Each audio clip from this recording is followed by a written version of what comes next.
What's up, everybody? It's your man JFILT from howtomakeverysickbeats.com. If this is your first time, welcome. And today I got another special guest. This is Takamaru. What's going on, man? Controllerise is in the house once again. And without further ado, let's get into it.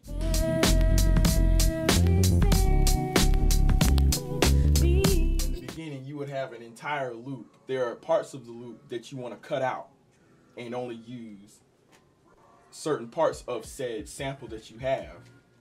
Therefore, taking those parts out, but making the sample make sense afterwards.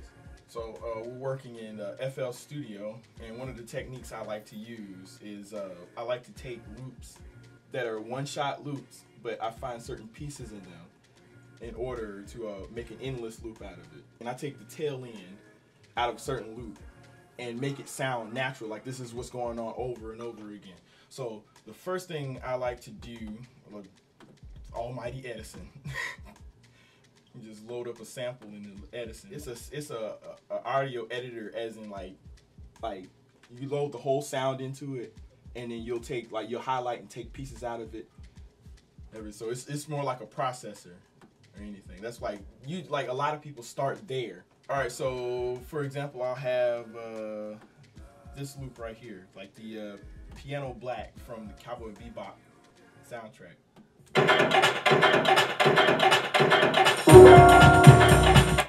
Okay, let's say I just wanted that part right there.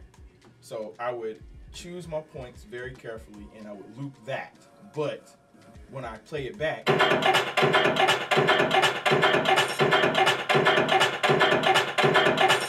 okay, you can hear those cymbals at the very end. That's gonna throw a lot of people off because it doesn't sound like a natural loop. It sounds like you can hear the edit. You can hear that I actually like took this from something. Yet if I were to bring it to my playlist, zoom all the way in. This where the science happens in it. So what I'm looking for here is the point where the drums, everything is in order, but where it would sound the same going back and forth. So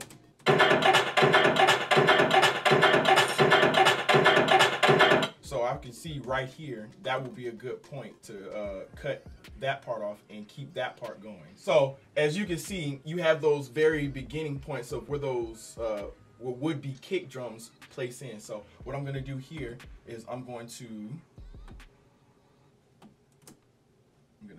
very carefully slice that part off. Let's see here. All right, I'm gonna get rid of this end very carefully. I'm gonna cut that part in right here.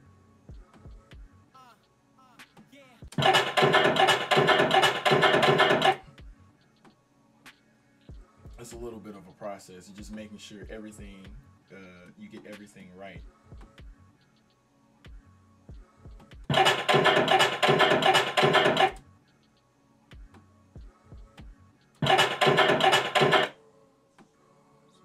this back here. And bring this up here.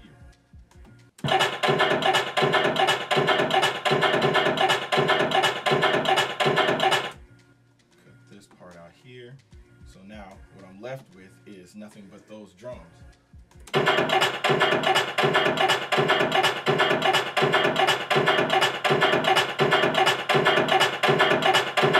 that goes on and on and on, but the important part is I cut out those cymbals. So now I can do whatever to this. I would re-record that back into another Edison.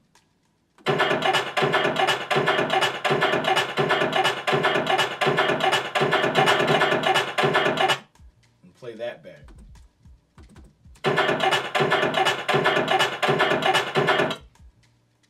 So was that like 4 loops? Yes.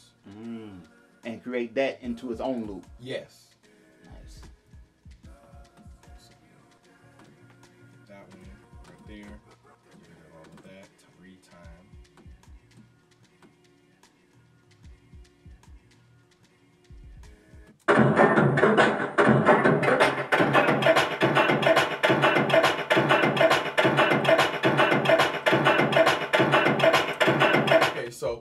I did was I went into the channel that the main sample was linked to, and I opened another plugin, Edison.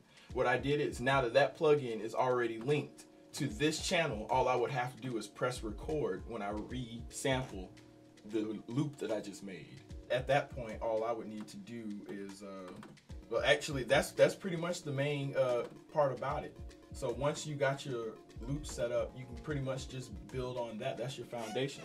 Cool. So what you did was first establish your endpoints. Mm-hmm. Then once you have that endpoint, you create your loop. Yes. For new users of FL Studio that might not know how to set the endpoints, is there something that that would help?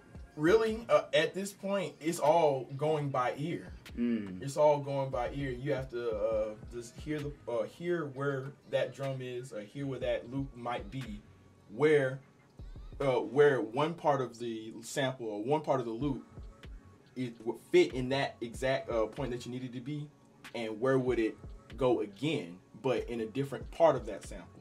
So for me to do that, like going back to what I was having before, let's say, okay, I go back to Edison here. So, okay, so the original sample. Okay, so when I first start, I can already tell that this drum right here, this very first drum, it sounds a certain way.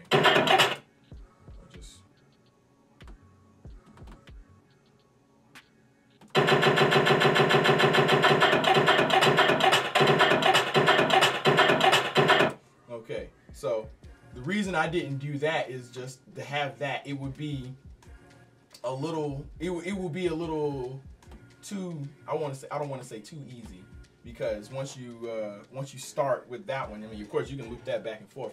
But with the technique I'm trying to show you is that once you find this part and you recognize that this repeats somewhere else, at this point, now when you set your points, you can really just you can chop it up and rearrange it how you see fit. Nice. So instead of just having one little regular loop, you might want to set this point here. Like, and another way inside of FL Studio, the Edison, you have this marker point right here. So you can set the first marker, and then you might want to set the second marker here, and then the third marker here. All of these are the same drum setup, but in this case, if you wanted to move that marker from a kick to one of the snares, like that, so now you would be able to rearrange the loop.